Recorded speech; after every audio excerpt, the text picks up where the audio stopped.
Alors, comme convenu, on est là pour poser des questions à l'artiste qui s'appelle bien évidemment le Yas. Alors, vous êtes prêts, messieurs? Ouais, je suis prêt, grave. D'accord.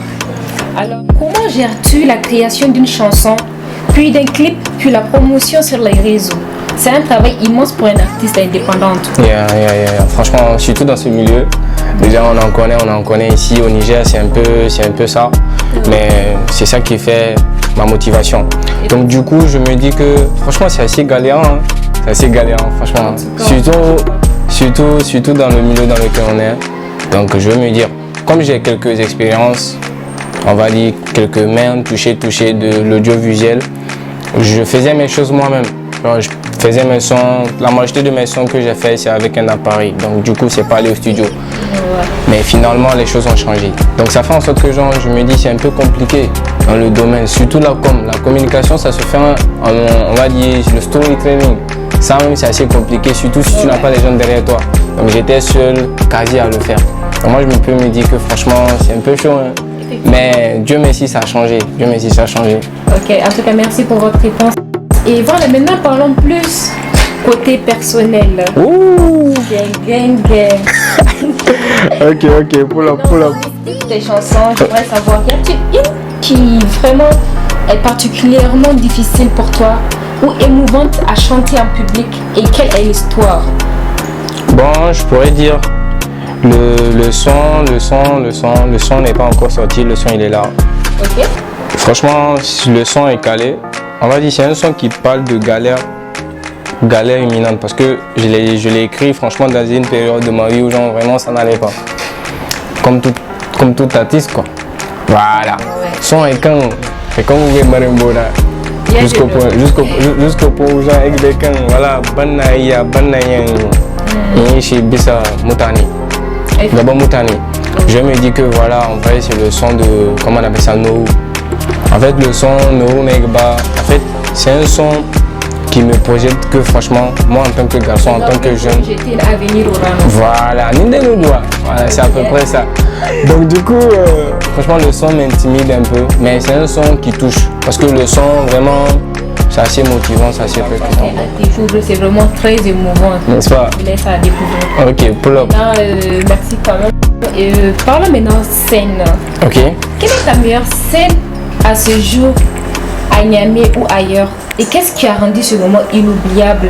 Tu peux décrire par exemple l'ambiance ou bien l'énergie du public, tu vois un peu. Bon, j'attendais aussi, on va dire ce type de questions, franchement, ça permet aussi de montrer que franchement, il y a certaines personnes qui ne nous ont pas lâchés, il y a certaines personnes qui sont là. Donc franchement, je peux me dire que c'est ma prestation récente qui a été faite au centre BCAO. Et comment on appelle ça, au concert de DJ Wankwe, son premier tour concert.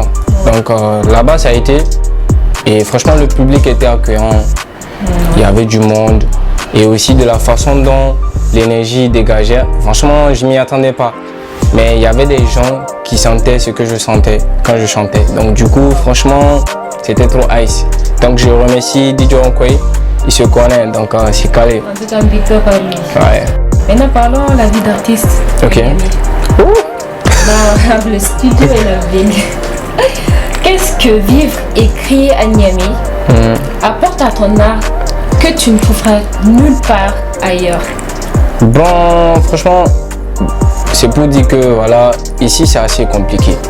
C'est assez compliqué, mais c'est ce qui fait en sorte que franchement, c'est assez brillant, c'est assez pur, c'est assez vrai.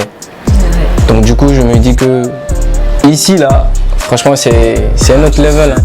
C'est comme si par exemple, voilà, tu n'as rien dans les poches, toi tu veux aller en France. Genre tu n'as rien dans les poches, mais tu veux aller en France. Ou bien genre tu veux aller en Amérique, par exemple. Tu es au désert, tu veux aller là-bas. Alors que tu n'as ni transport ni rien. Mais franchement, j'ai créé ça, donc je me suis dit, voilà, avec mon art, avec ma vision, ça va se faire. Et aussi avec les gens qui sont là, qui voient aussi cette vision-là en moi. Voilà, donc je me dis que c'est à peu près ça.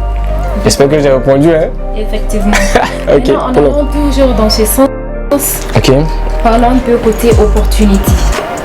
Quels sont les principaux défis pour un artiste qui cherche à vivre de son art au Niger? Et quelles sont les plus belles opportunités? En vrai, voilà, je vais commencer par le côté assez négatif. Mais bon, ça rend aussi fort. Effectivement. Donc le côté aux gens, c'est un peu négatif là, c'est parce que voilà, la majorité des gens ne verra pas réellement ce que toi tu vois. Par exemple, même au milieu de moi, les gens, il y a certaines personnes que moi j'ai voulu que franchement ils puissent accepter cette vision que moi j'ai. Pas seulement pour venir chanter, pas seulement pour faire la musique, mais genre laisser une trace, faire quelque chose pour que j'en dise que ouais, ça expire le pays, ça amène le pays aussi en avant, côté art.